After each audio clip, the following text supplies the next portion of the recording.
It wasn't a V8, it wasn't supercharged, it didn't wear any performance badges, and it sure didn't headline at drag strips, but the AMC 232 Inline-6, quietly introduced in 1964, silently saved an entire automaker from the edge of bankruptcy. A no-frills engine, so reliable that Jeep, and even the US military, couldn't ignore its real-world performance. You won't find it on magazine covers, yet for over 3 decades, the 232 was the beating heart of millions of AMCs, Jeeps, and more vehicles than you'd expect. And today, hardly anyone remembers it. An engine that once changed AMC's destiny, now nearly erased from automotive history. This is the shocking story of the AMC 232 Inline-6, the forgotten engine that quietly made history. In the early 1960s, American Motors Corporation found itself cornered. While Ford, Chevy, and Chrysler were rolling out modern, powerful engines, AMC was still stuck with outdated inline-6 designs, underpowered, unreliable, and no longer marketable. AMC's flathead i6s were ancient. Designed in the 1940s, by the 60s, they had fallen hopelessly behind the OHV competition. Amid this crisis, CEO Roy Abernethy made a bold move. AMC would develop an all-new engine line, starting with a large displacement inline-6 that would offer more power and superior durability. This wasn't just a technical upgrade, it was existential. If AMC couldn't compete on engines, they couldn't sell cars. And if they couldn't sell cars, the company's future would vanish. With that mission in mind, AMC unveiled the 232 Inline-6 in 1964, the first of its new Typhoon 6 family, designed to replace all the aging i6s and breathe new life into models like the Rambler, American, and eventually Jeep.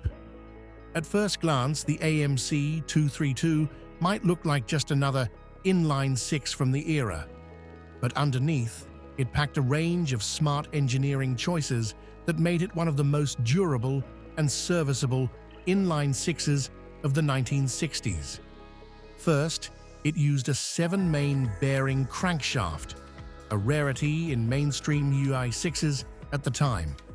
This gave the 232nd exceptional smoothness, stability, and long-term durability, especially under load or at sustained high RPMs.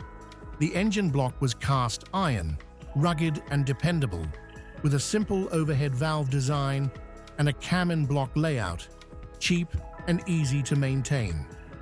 AMC set the compression at 8.5 to 1, which allowed the engine to run on regular gas while still producing 145 horsepower, impressive for an inline-6 back then.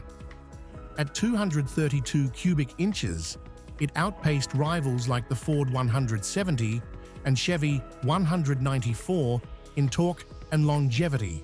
Notably, AMC designed the 232 with modular expandability, allowing for easy evolution into larger engines like the 258 and the 242 without a full redesign. It might come as a surprise, but despite never being hyped as a high-performance engine, the AMC 232 found its way onto racetracks and even into military service. In the early 1970s, as economy car racing gained popularity, amateur racers discovered the hidden potential of the 232. Cars like the AMC Hornet and Gremlin, equipped with the engine, competed in SCCA events and autocross, taking advantage of the engine's low-end torque and lightweight advantage over V8-powered rivals. Soon after, the US military, particularly logistics and civilian support divisions, took notice. They needed an engine that was reliable, easy to service, and rugged enough to survive in harsh environments. The 232nd checked every box. Several models of the Jeep SJ Jeep J Series, and even civilian versions of military vehicles like the M715 were equipped with variants of the 232, praised for being more reliable than many V8s in punishing conditions. Despite being tough, capable, and ultra-reliable, the AMC 232 never achieved the recognition of its V8 counterparts. Why? Partly because of media bias, and partly because of AMC itself. The 1960s and 70s were peak V8 mania in America.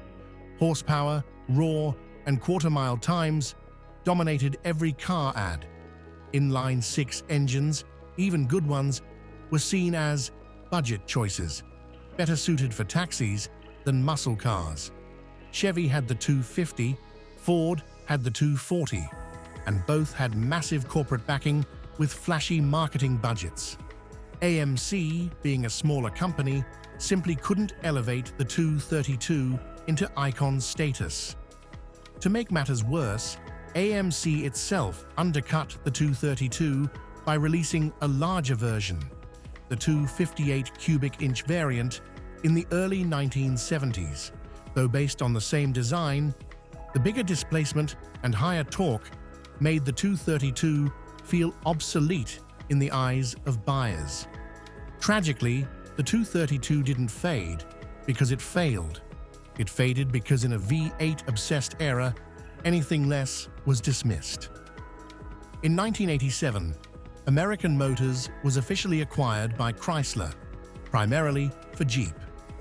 But in the process, the AMC 232 Inline-6 became one of the invisible casualties quietly erased from the record. By then, the 232 had already been phased out in favor of its larger sibling, the 258.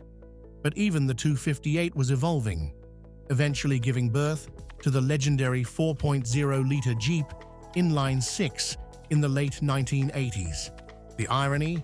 That Jeep 4.0, celebrated as one of the most durable i6s in history, was a direct descendant of the AMC 232. The block, crankshaft layout, OHV design, all trace back to the 232. Yet when Chrysler took over, they rebranded everything. The name AMC 232 vanished. No logos, no technical mentions, no heritage. It wasn't killed with a press release.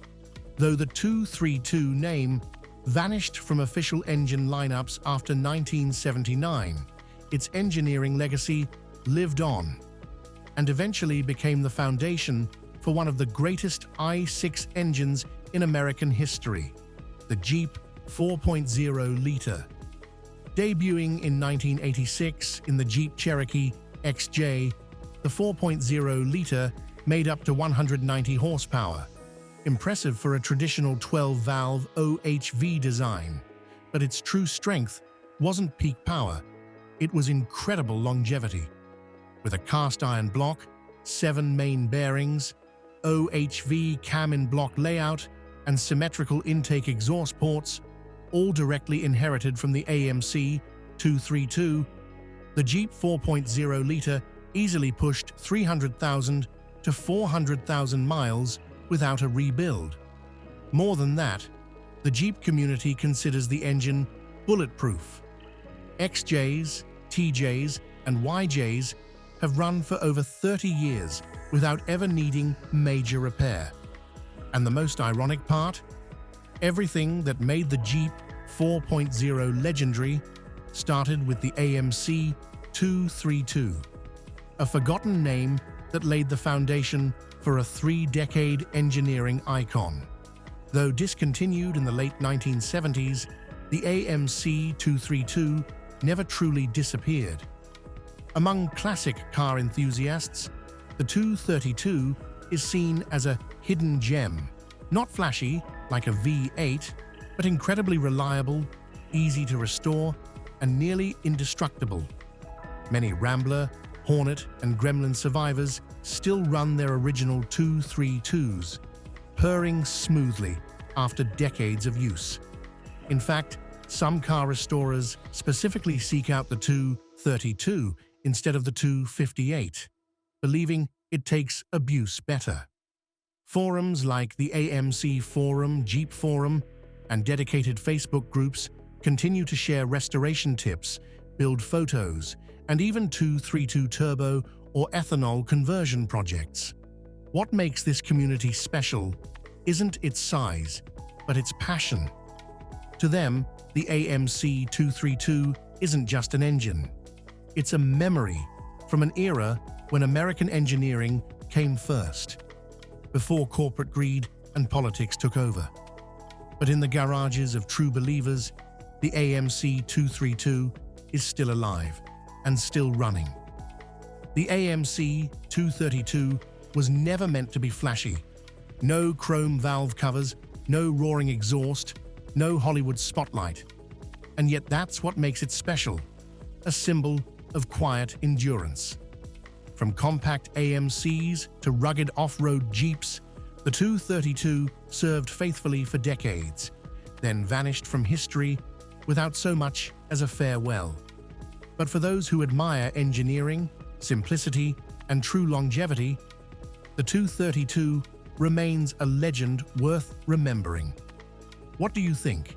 Does the AMC 232 deserve to stand among the great V8s of its era? Drop your thoughts in the comments below. If you believe this story deserves more recognition, like, share, and subscribe, and join us in uncovering the machines that nearly changed history, but were buried by time.